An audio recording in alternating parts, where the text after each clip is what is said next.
magbibigay siya ng kanyang official na statement. Although kahapon, meron na siyang initial reaction kasi sa mga witness na problema laban sa kanya. At inyakalani yung kanyang siyang written statement. Ayan, so pakinggan natin na kahit Karen, narito ang tugon ni Senator Lino Duliman sa mga alisasyon laban sa kanya.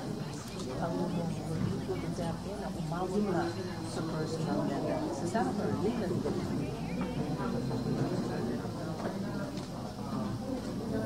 Kaya na kaya kasi mukhang walang audio at describe ko lang ang business attire na papansin. Yes. Na kulay chocolate brown at tapos yung usual na scarf na kulay white, brown, at yellow.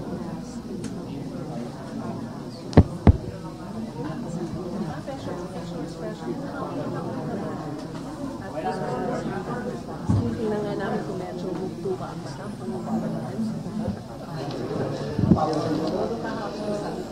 Magandang umaga po sa inyong lahat.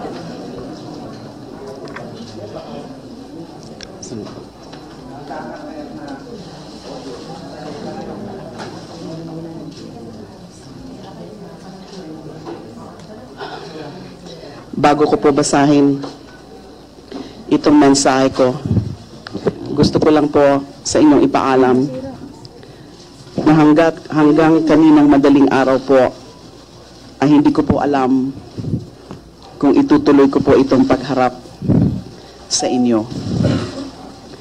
Mula ho kasi kahapon hanggang kanina at kahit na hanggang ngayon sa sandaling ito, marami pong nagte-text sa akin.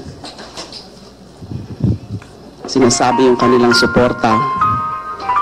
Pero ang iba ho sa kanila, ang sabi po, manahimik ka na lang, huwag mo na lang patulan para hindi na lumala, hindi na humaba. Meron naman po ang ibang nagsasabi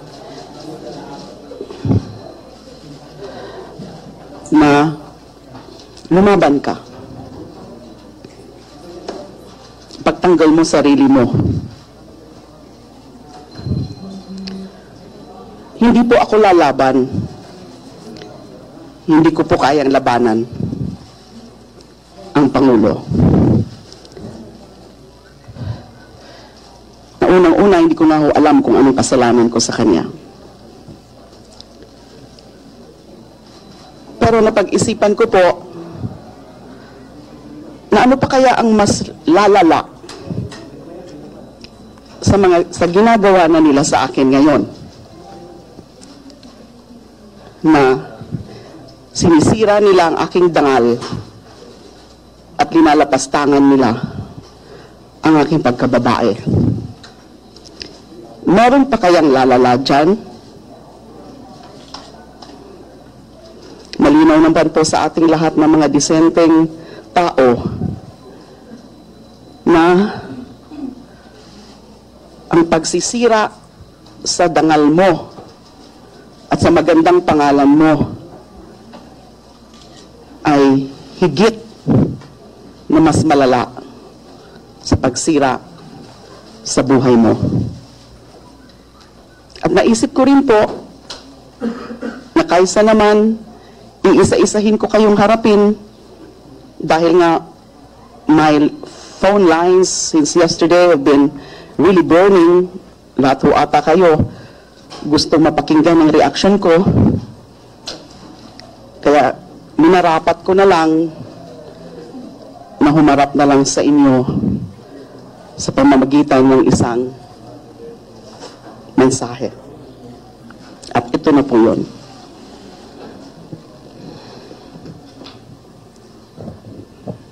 Words cannot express what I'm feeling right now.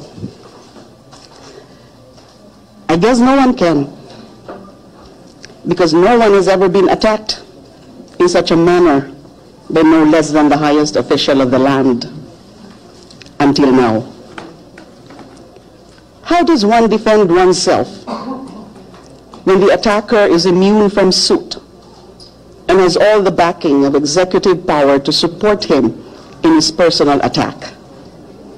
This is no less than abuse and misuse of executive power. I don't think the Constitution has ever contemplated such abuse of power on such scale, as it assumes every president to conduct himself in a manner befitting the office he holds. It seems that this is not the case for this president. If this is his way of stopping the Senate's investigation of the extrajudicial killings, he can try until he finally silences me or the Senate. But I think it is already clear that what is being done to me is what will happen to anyone who does not bow to the wishes of the president. If stopping the Senate investigation is the only way for these personal attacks by the president and his men to also stop, believe me, I have already thought about that. Tao lamang din po ako na nasasaktan, natatakot, at nag-aalala rin para sa aking pamilya at mga mahal sa buhay. Kagalang-galang na Pangulo, Your Excellency, nais ko na rin po na itigil na ang investigasyon sa mga summary executions kung yon ang gusto niyo para lamang matigil ang mga personal na atake sa akin. Sumagi na rin po sa isipan ko na itigil ang investigasyon kapalit ng katahimikan sa aking buhay. Pero kapag ginawa ko po ito, ay parang tinalikuran ko na rin ang sarili kong pagkatao at itinatwa ang sarili kong mga paninindigan at paniniwala. Hindi na po ako ang tatayong kinatawan ng bayan sa Senado. Isang huwad na anyo ko na lamang ang tatayo dito. Para ko na rin pong binaon ang aking sariling pagkatao. Mas nanaisin ko na kayo at inyong gobyerno ang magbaon sa akin kaysa ako ang magbaon sa aking sarili. Alam ko pong may mga kaso kayong hinahanda laban sa akin. Hihintayin ko na lamang na isampa ninyo ang mga reklamo at sa tamang panahon ko na po sasagutin kung bibigyan ako ng pagkakataon ng inyong gobyerno na ipaliwanag ang aking sarili at ibigay ang aking panig. Matagal na po akong nakakatanggap ng mga impormasyon tungkol sa pag-imbento ng mga ebidensya laban sa akin at mga babala na sisiraan ako kung hindi ako tumigil sa tingin niyong pagbatikos at pagpuna sa inyong pamamalakad. Hindi ko na lang pinansin ang mga ito. Buong akala ko hindi kayo mismo ang magiging biktima ng sarili ninyong propaganda at social media operations. Sana po ay hindi pa sarado ang inyong isip na pakinggan muna ang aking panig bago ninyo ipagpatuloy ang paninira sa aking pagkatao sa harap ng publiko at taong bayan. Kahit yun lang po sana ay ibigay ninyo sa akin ang pagkakataon na ipagtanggol ang aking sarili, lalo na po sa isang kalagayan na ang Pangulo na ng bansa ang nagdeklara na siya ang aking kalaban at personal na nag-aakusa sa akin. Pangulo po kayo. Senador lamang po ako. Patas na laban lamang po ang aking hinihingi.